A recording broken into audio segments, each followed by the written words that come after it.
قل ان کنتم تحبون اللہ فاتبعونی یحببکم اللہ۔ قل اے پیارے محبوب فرما دیجیے، ان کنتم تحبون اللہ، اگر تم اللہ تک پہنچنا چاہتے ہو، فاتبعونی میری اتباع کرو، یحببکم اللہ تو پھر اللہ تمہیں اپنا محبوب بنا دے۔ کی محمد سے وفا تو نے تو ہم تیرے ہیں، یہ جہان چیز ہے کیا لوح و قلم تیرے ہیں۔ یہ جہان بھی تیرا ہو جائے گا اور وہ جہان بھی تیرا ہو جائے گا اگر تو حضور کا ہو گیا۔ حضور نے فرمایا من احبنی کانا معی فی الجنہ، جس نے میرے ساتھ پیار کیا کل کو وہ جنت میں میرے ساتھ ہوئے۔ لجپال پریت نو توڑ دے نہیں، لجپال پریت نو توڑ دے نہیں، جدی باں پھڑ دے پھر چھوڑ دے نہیں۔ محبت کی علامات میں ایک دو کا ذکر کر کے اجازت چاہوں گا۔ میری بات کو دھیان کے ساتھ اور توجہ کے ساتھ سننا ہے، نہ اب نعروں کی ضرورت ہے،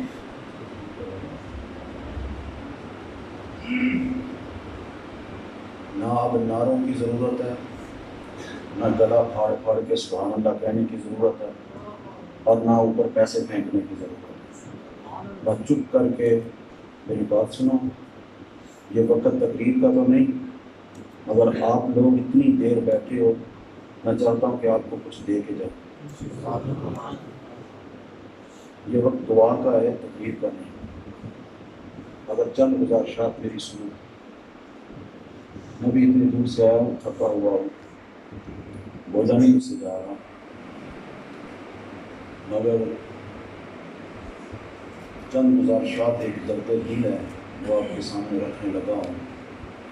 اقبال نے کہا تھا غریب شہر ہوں سن تو لے میری فریاد، کہ تیرے سینے میں بھی ہوں قیامتیں آباد، میری نوائے غم آلود ہے متاع عزیز، جہاں میں عام نہیں دولت دل ناشاد، گلہ ہے مجھ کو زمانے کی کور ذوقی سے، سمجھتا ہے میری محنت کو محنت فرہاد۔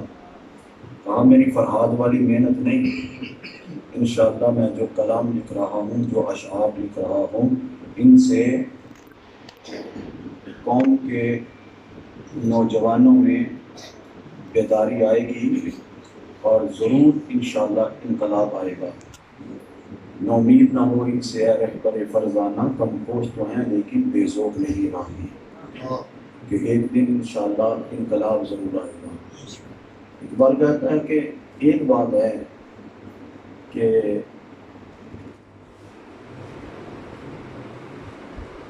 کم غریب شہر ہوں سن تو لے میری فریاد، کہ تیرے سینے میں بھی ہوں قیامتیں آباد، میری نوائے غم موجود ہے متاع عزیز، جہاں میں عام نہیں دولت دل ناشاد۔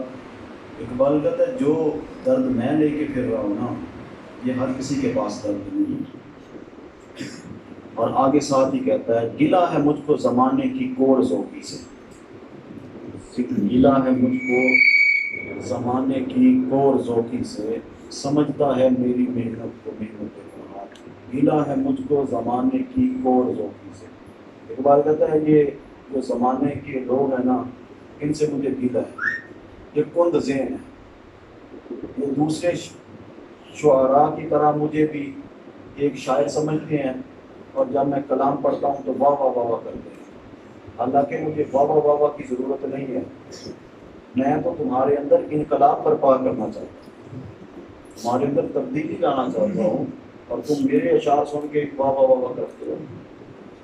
تو ہر جگہ واہ واہ واہ واہ نہیں ہوتی، کچھ جگہ ایسی ہوتی ہے جہاں سے نصیحت لی جاتی ہے، تحریک لی جاتی ہے۔ اب ضرورت ہے حریت کی تحریک کو چلانے کی، غلامی بہت ہو گئی، اب ہمیں غلامی سے نکلنا ہے، مختلف قسم کی غلامیوں میں ہم جکڑے ہوئے ہیں، غلام قوم ہے، سیاسی غلامی اور مذہبی غلامی، مذہبی ٹھگ بھی ہم پر قابض ہوئے ہیں اور سیاسی ٹھگ بھی ہم پہ قابض ہوئے ہیں۔ اب حریت کی تحریک چلے گی اور انقلاب آئے گا. مجھے سارا مجمع نہیں چاہیے, مجھے دوبارہ تقریر کی ضرورت نہیں کہ مجھے آپ بلاؤ, مجھے ایک نوجوان چاہیے جو حریت کی تحریک میں شامل ہو جائے.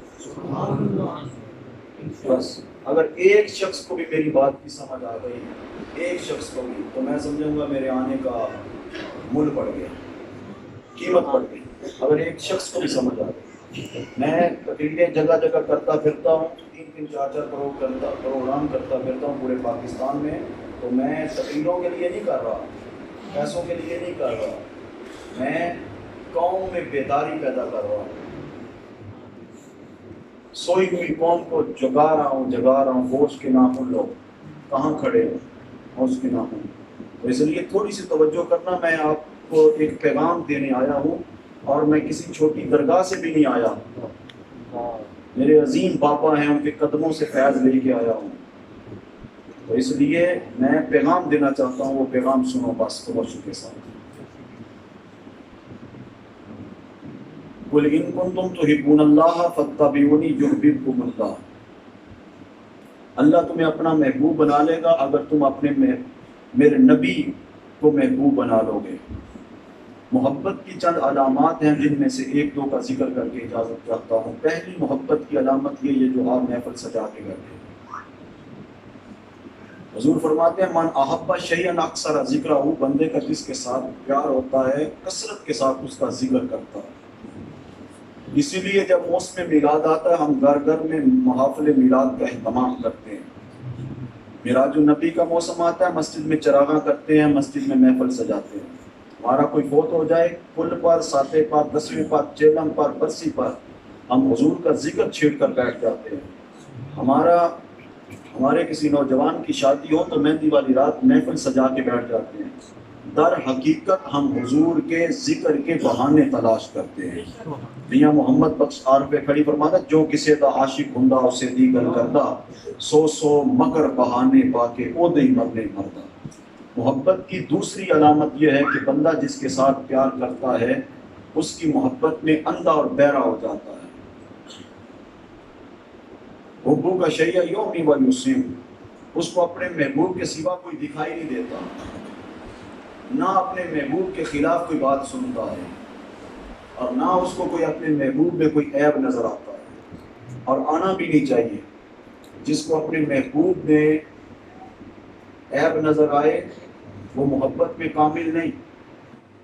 محبت میں کامل وہ ہے جس کو اپنے محبوب میں عیب نظر نہیں آتا. کوئی بھی انسان ایسا نہیں کہ جس کے اندر عیب نہ ہو, ہر کسی کے اندر کوئی نہ کوئی عیب ضرور ہوتا ہے.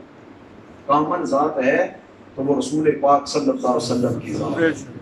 باقی ہر انسان میں خوبیاں بھی ہیں اور خامیاں بھی ہیں. 1000 خوبیاں ہوں ایک آدھی خامی بھی ضرور ہوتی ہے, اور 1000 خامیاں ہوں ایک آدھی خوبی بھی ضرور ہوتی ہے.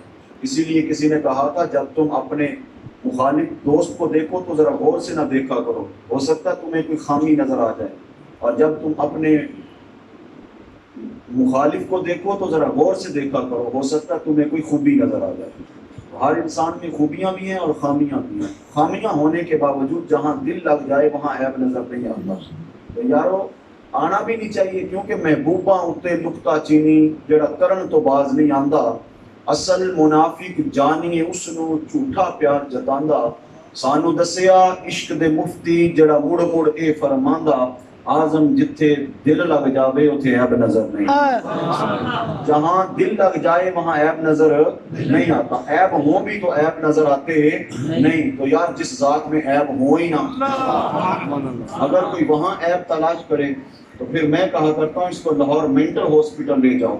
اس ذات میں عیب تلاش کر رہا ہے جس ذات میں عیب ہے ہی نہیں.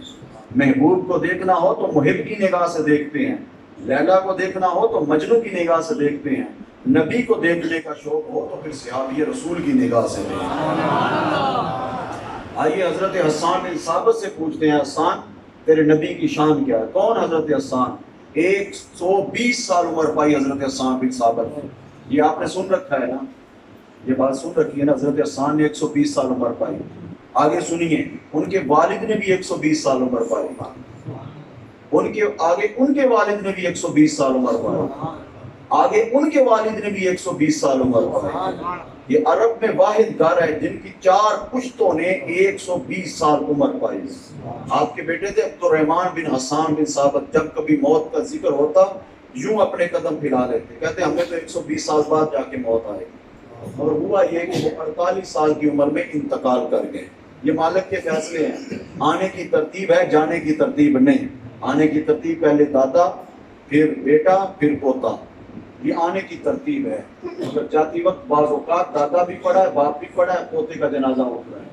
اللہ یہ دکھ کسی کو نہ دکھائے. یہ بہت بڑا دکھ ہے کہ ایک بوڑھا باپ جوان بیٹے کا لاشا اپنے کندھوں پہ اٹھا کے قبرستان کی طرف لے جا رہا ہو. یہ بہت بڑا دکھ ہے. خدا یہ کسی کو دکھ نہ دکھائے. اللہ آپ کے جوانوں کی خیر ہو، حیاتیاں مانن، زندگیاں کرن، شریعت کے دائرے میں رہ کے زندگی گزاریں. اللہ آپ کو سلامت رکھے، آپ کی جوانیوں کو سلامت رکھے، آپ کے بچوں کی جوانیوں کو سلامت رکھے. حضرت حسان بن ثابت رضی اللہ تعالیٰ عنہ 120 سال عمر پائی، 60 سال حالت کفر میں رہے اور 60 سال دامن مصطفیٰ سے وابستہ رہے. حضور علیہ الصلوۃ والسلام مسجد نبوی کے صحن میں ممبر بچھا دیتے، فرماتے حسان اس کے اوپر بیٹھ جا، میری نعت سنا. یہ جو ہم ممبر پہ بیٹھ کے حضور کی ثنا کر رہے ہیں نا، یہ نثر کی صورت میں ہو یا نظم کی صورت میں ہو، یہ ہم صحابی رسول کی سنت کو ادا کر رہے ہیں. اور یہ جو آپ نیچے بیٹھ کے سماعت کر رہے ہیں، یہ مصطفیٰ کی سنت کو ادا کر رہے ہیں. سبحان اللہ. حضرت محترم، حضرت حسان بن ثابت پھر کیا پڑھتے ہیں؟ وَأَحْسَنُ مِنْكَ لَمْ تَرَ قَطُّ عَيْنٌ وَأَجْمَلُ مِنْكَ لَمْ تَلِدِ النِّسَاءُ خُلِقْتَ مُبَرَّأً مِنْ كُلِّ عَيْبٍ كَأَنَّكَ قَدْ خُلِقْتَ كَمَا تَشَاءُ. آقا آپ جیسا خوبصورت میری آنکھوں نے کوئی دیکھا ہی نہیں. پھر خیال آیا ہوگا 1400 سال بعد کوئی کہہ نہ دے ہے تھا، مگر حسان بن ثابت کو نظر نہیں آیا. کہا نہیں، نظر کیسے آتا، کسی ماں نے جنا ہی.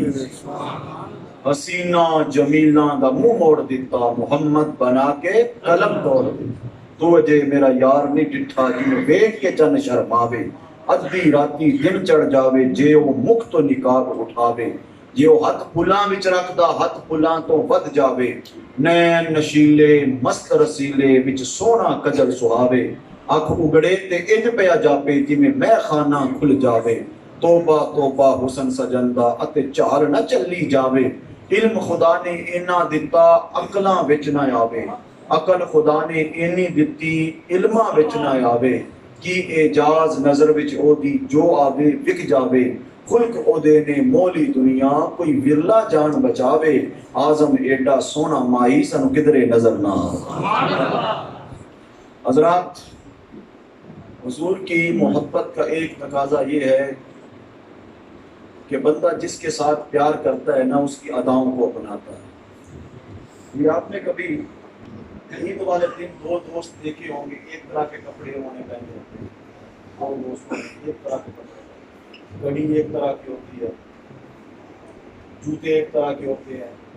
اگر وہ امامہ شریف باندھتے ہیں تو امامہ شریف ایک طرح کا ہوگا، فیس کوٹ ان کی ایک طرح کی ہوگی.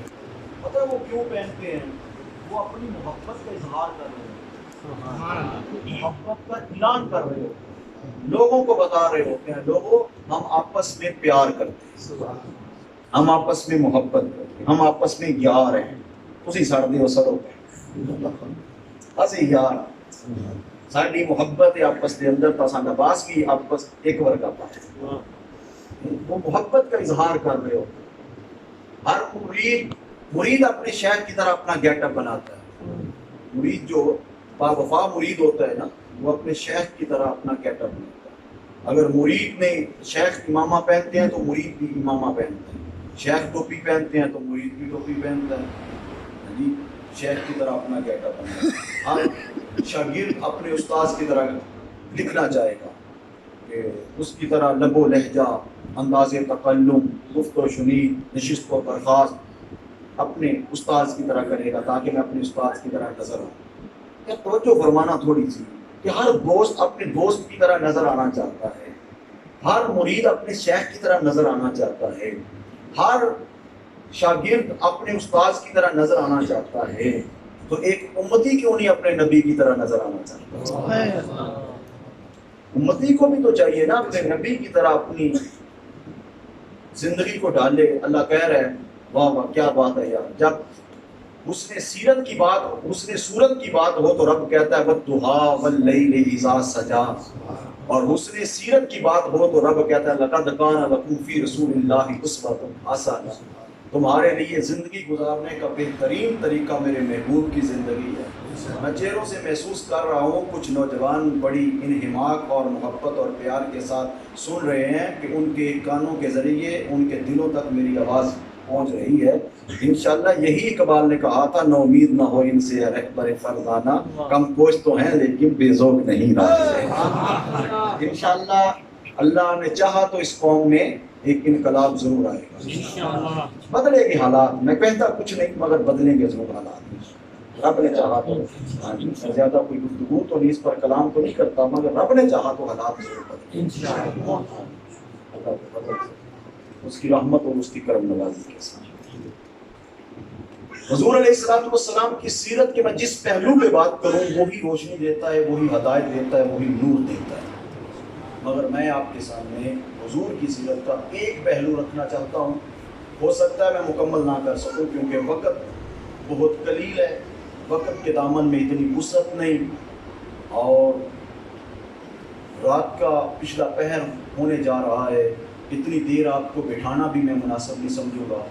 چلو کبھی پھر موقع ملا تو میں مضمون کو کھولوں گا، پر میں صرف تھوڑی سی اشارتاً دو چار باتیں آپ تک پہنچانا چاہتا ہوں۔ اگر مکمل نہ کر سکا تو پھر یار زندہ صحبت باقی، کوئی بات نہیں، زندگی ہوئی تو پھر ملاقاتیں ہوتی رہیں گی، چلتا رہے گا یہ نظام، ہم بھاگنے والے تھوڑی ہیں، ہم تو اس نبی کو ماننے والے ہیں جو طائف کے بازاروں میں پتھر کھاتے رہے، ہم تو اس نبی کو ماننے والے ہیں جو میلوں میں جاتے تھے، لوگ انگلیاں لے لیتے تھے، حضور ان کی انگلیوں کے نکلنے کا انتظار کرتے رہتے تھے، کہتے میں نے ان تک حق کا پیغام پہنچانا ہے، تو پھر میرے آقا نے ان تک حق کا پیغام پہنچایا تھا۔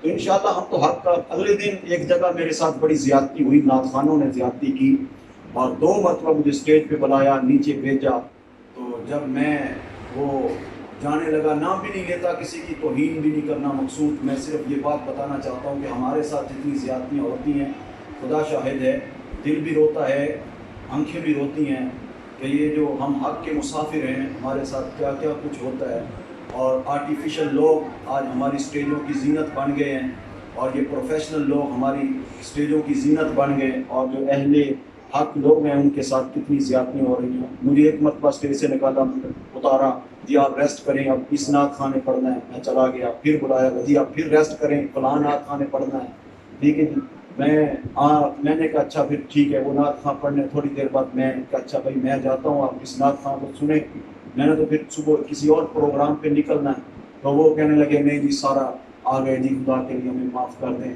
تو میں نے کہا جی نہیں آپ معافی نہ مانگیں، جب کبھی آپ کے پاس دوبارہ ٹائم ہوگا نا فقیر پھر آ جائے گا، فقیر پھر آ جائے گا، فقیر نے تو پیغام سنانا، ہمیں تو غرض ہی نہیں اس چیز سے، فقیر پھر آ جائے گا۔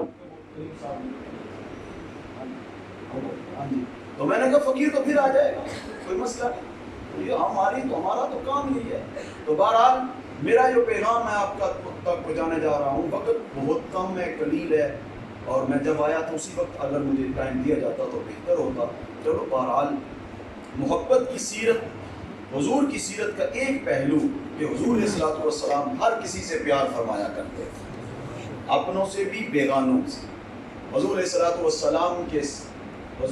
والسلام ہر کسی کے سر پہ رحمت، شفقت کی چادر تان دیتے تھے۔ سرکار کی زبان پر کبھی لا آیا ہی نہیں آیا ہی نہیں، اپنے بھی آئے بیگانے بھی آئے، سرکار نے ہر کسی کو عطا فرمایا۔ زمانہ جاہلیت میں یتیم کو اور بیوہ کو منحوس تصور کیا جاتا ہے۔ ایک گھر میں جب حضور نے اعلان نبوت فرمایا تو ایک یتیم اور ایک بیوہ رہے، زمانے والے ان کو منحوس سمجھتے، ان کے ساتھ سوشل بائیکاٹ کر دیا، اب نہ ان کے پاس کوئی آتا نہ کوئی ان کے پاس جاتا، رفتہ رفتہ ان کے وجود پر جو لباس تھا وہ پھٹ گیا۔ بچے نے ایک دن ماں کو کہا ماں اگر تو اجازت دے تو میں اپنے چچا کے پاس جاؤں، اس سے جا کے دوپٹہ لے کے آؤں۔ ماں کہنے لگی بیٹا یہ بے رحم معاشرہ دھکے دیتا ہے، دوپٹے نہیں دیتا، تو کیا سمجھتا ہے، تو بھی بچہ ہے، میں جانتی ہوں۔ کہا نہیں ماں میرا خون ہے، جب جاؤں گا جوش مارے گا تو مجھے ضرور دے گا. بچے کی ضد کے آگے ماں نے ہتھیار ڈال دیے. بچہ بھاگتا ہوا چچا کے دروازے پہ پہنچا, جا کے دروازہ اندر سے آواز آئی, کون؟ کہا چچا تیرا یتیم بھتیجا ہوں, ایک چادر کے سوال کے لیے آیا, ایک چادر چاہیے. اندر سے پتہ کیا جواب آیا؟ جا چلا جا منحوس, پہلے میرے بھائی کو لیا, مجھے لینا چاہتا. دل کا غبار آنکھوں کے راستے باہر آ گیا. بچے نے رونا شروع کر دیا. روگاں وچوں روگ ہے بڑا جس کا نام غریبی, کنڈ کر کے لنگ جاندے رشتے دار ہیں. حضرات ایک بات یاد رکھنا, ہر مانگنے والا غریب نہیں ہوتا اور ہر غریب مانگنے والا نہیں ہوتا. یہ آپ نے اکثر دیکھا نا, انڈر پاسز پر, روڈوں پر کچھ لوگ مانگ رہے ہیں. یہ دراصل ان کے اوپر ایک مافیا بیٹھا ہوا ہے جو ان سے منگوا رہے ہیں. وہ مافیا صرف ادھر نہیں, وہ مختلف محکموں کے اوپر بیٹھا ہوا ہے جو یتیموں, غریبوں, مسکینوں, لاچار, بے سہارا لوگوں کا مال کھا رہے ہیں. یہ یوٹیلٹی سٹور پر کبھی آٹا, گھی, چینی, چاول سستے داموں آ جائے نا تو یہ مافیا ہی کھا لیتا ہے, یہ اسٹاک کر لیتا ہے, پھر اچھے داموں میں فروخت کرتے ہیں, اور اچھے داموں میں فروخت کر کے اس سے جو مال بنتا ہے نا جی, پھر اس کی بڑی ساری کوٹھی بناتے ہیں. بڑی ساری کوٹھی بنا کے اوپر لکھ دیتے ہیں ھذا من فضل ربی. میں کہتا ہوں ھذا من فضل ربی, یہ فضل ربی نہیں ہے, یہ عذاب الہی ہے جو تو غریبوں, یتیموں, بے سہارا لوگوں کا مال لوٹ کے بڑی ساری کوٹھیاں بنا رہا ہے. وہ اکبر الہ آبادی نے کہا تھا, یہ کوٹھی جو تم کو نظر آ رہی ہے, یہ کوٹھی جو تم کو نظر آ رہی ہے, اپنی اداؤں پہ اترا رہی ہے, ذرا اس کے گملے کے پھولوں کو سونگو, ذرا اس کے گملے کے پھولوں کو سونگو, خونے غریباں کی بو آ رہی ہے. غریبوں, یتیموں, بے سہارا لوگوں کا مال لوٹ کے بڑی بڑی کوٹھیاں بنا کے اس کے اندر بڑی بڑی محفل میلاد اور بڑی بڑی 11ویں شریف کی محفل. یہ بات یاد رکھنا, نہ 11ویں والا راضی ہوگا نہ 12ویں والا راضی ہوگا. اگر حرام کے پیسوں سے تو نے 1 روپیہ بھی حرام کے پیسے سے محفل میلاد کروائی تو, حرام کے پیسے سے 11ویں شریف کا ختم دلوایا تو, نہ 11ویں والے نے راضی ہونا ہے نہ 12ویں والے نے راضی ہونا ہے. حضور غوث الاعظم شیخ عبد القادر جیلانی, محبوب سبحانی, قطب ربانی شیخ سمدانی رحمۃ اللہ تعالی علیہ کے پاس وقت کا خلیفہ اشرفیوں کی تھیلی لے کے آ گیا. تھک گئے ہو؟ وقت کا خلیفہ اشرفیوں کی تھیلی لے کے آیا, کہا حضور نذرانہ قبول فرمائیں. آپ نے فرمایا جا لے جا, میں تیرا نذرانہ قبول نہیں کرتا. غریبوں کا مال لوٹ کے, یتیموں کا مال لوٹ کے مجھے نذرانہ دیتا. جب عشق سکھاتا ہے آداب خود آگاہی, کھلتے ہیں غلاموں پر اسرار شہنشاہی. عطار ہو, رومی ہو, رازی ہو, غزالی ہو, کچھ ہاتھ نہیں آتا بے آ سحر گاہی. اے طائر لاہوتی اس رزق سے موت اچھی جس رزق سے آتی ہو پرواز میں کوتاہی. تارا و سکندر سے وہ مرد فقیر اولا ہو جس کی فقیری میں بوئے اسد اللہ. آئین جوان مرداں حق گویو بے باکی, اللہ کے شعروں کو آتی نہیں روبا. بس جی میری بات سنیں, بڑے نعرے آپ نے لگائیے, میری بات سنیں بس. اللہ اکبر. غوث پاک نے فرمایا جا لے جا, میں تیرا نذرانہ نہیں لیتا. غریبوں کا مال لوٹ کے, یتیموں کا مال لوٹ کے مجھے نذرانہ دیتا. یار آج کہے نا کوئی پیر اپنے مرید کو جو نذرانہ لے کے آئے, کہے جا لے جا, اپنی بہن کا حق کھا کے مجھے نذرانہ دیتا. کہے نا کوئی پیر آج اپنے بھائی کا حق کھا کے مجھے نذرانہ دیتا. اور سود کھانے والے سود کھا کھا کے مجھے نذرانہ دیتا.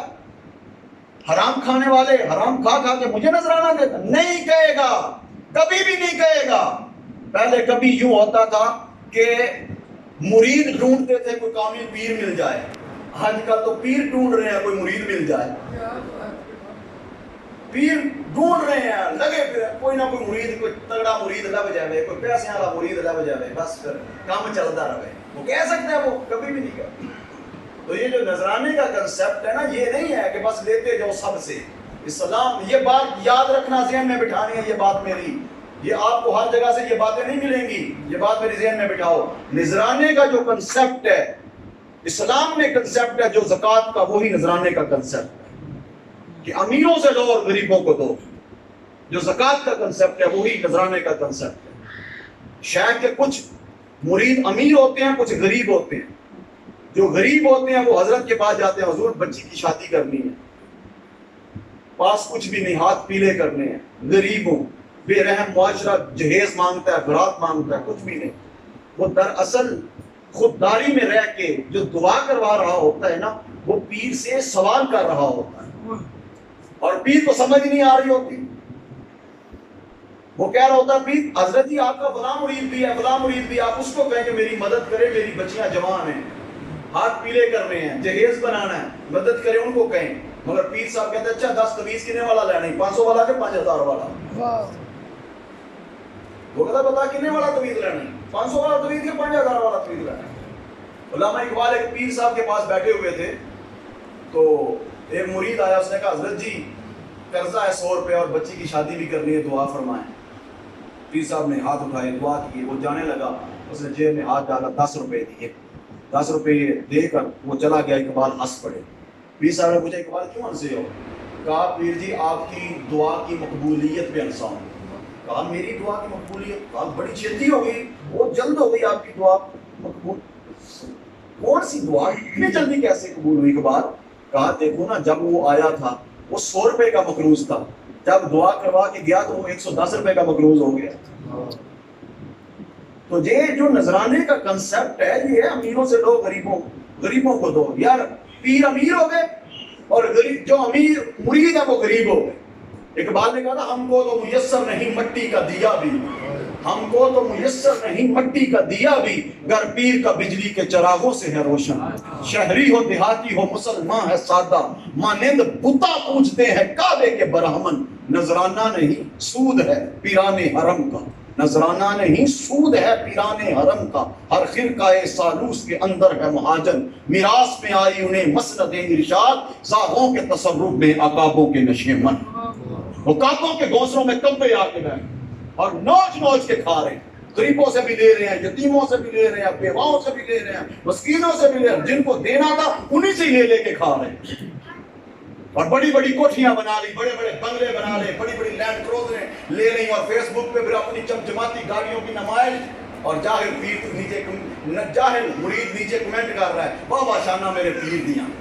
وہ بڑی بڑی گاڑیوں کی نمائش فیس بک پہ کر رہا ہے پیر, تو یہ نیچے لکھا واہ واہ شانہ میرے پیر دیاں. میں نے کہا تیرے نذرانے بند ہو جائیں تو پھر دیکھتا ہوں تیرے پیر کی شانیں کیا ہے. یہ تیرے نذرانوں کی وجہ سے تیرے پیر کی شانیں بنی ہوئی, لوٹ کے کھا گئے. کتنے چمڑی ہوئی ہمارے مسلک کو, یہ کتنے جو نوچ نوچ کے کھا گئے. اور عقیدے ان کے دیکھو رافضی ہو چکے ہیں, نیم رافضی ہو چکے ہیں, بد عمل ہے. کہتے جی ہمیں مانو, نہیں مانتے ہم تمہیں. نہیں جی میں مجدد کا بیٹا ہوں, فلاں غوث کا بیٹا ہوں, فلاں قطب کا بیٹا ہوں. میں کہا ہوگا تو, نہیں مانتے. ہم نظریے والے لوگ ہیں, ہم نے کلمہ تیرے باپ کا نہیں پڑھا, ہم نے رسول اللہ کا کلمہ پڑھا.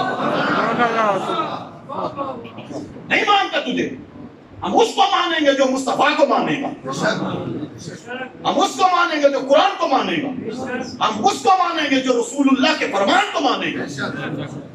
تو کیا سمجھتا ہے, ہمیں پتہ نہیں کہ فقر کیا ہوتا ہے. ہم اس فقر کو مانتے ہیں جو کربلا میں حسین کا فقر تھا, ہم اس فقر کو مانتے ہیں جو ہندوستان میں حضرت شیخ مجدد الفسانی کا فقر تھا. جعلی 2 نمبر ٹھگ آگے کہہ رہے جی ہم پیشوا بن گئے, امام بن گئے, ہمیں آرے پیچھے چلو. نہیں چلتے بھائی, امام کیا ہے, ڈیفینیشن تو کر امام کی. اقبال کہتا تو نے پوچھی ہے امامت کی حقیقت مجھ سے, حق تجھ کو میری طرح صاحب اسرار کرے. ہے وہی تیرے زمانے کا امام برحق جو تجھے حاضر و موجود سے بیزار کرے. موت کے آئینے میں دکھا کر تجھے رخ دور, زندگی تیرے لیے اور بھی دشوار کرے. دیکھے احساس زیاں تیرا لہو گرما دے, فقر کی سان چڑھا کر تجھے تلوار کرے. فکرہ ملت بیضا ہے امامت اس کی جو مسلمان کو سلاطین کا پرستار کرے. ہمیں نہ چکاؤ بادشاہوں کے دروازوں پہ, ہمیں نہ چکاؤ ان جعلی پیروں کے دروازوں پہ. ہم بغاوت کرتے ہیں, بغاوت کرتے ہیں, بغاوت کرتے ہیں, ایسے نظام کے خلاف بغاوت کرتے ہیں. ہم اسلام کو ماننے والے ہیں, میرا اسلام غیرت مند ہے, میرا اسلام غیرت مند.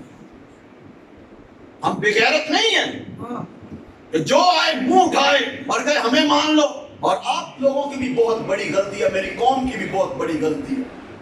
وہ قوم بھی پوڑی پالی سیدھی سادی، جو آیا جنہیں لایا گلی وہ نالی ٹور چلتی، جو بھی ٹک ٹکی بجاتا ہے قوم اس کو ماننا شروع کر دیتی.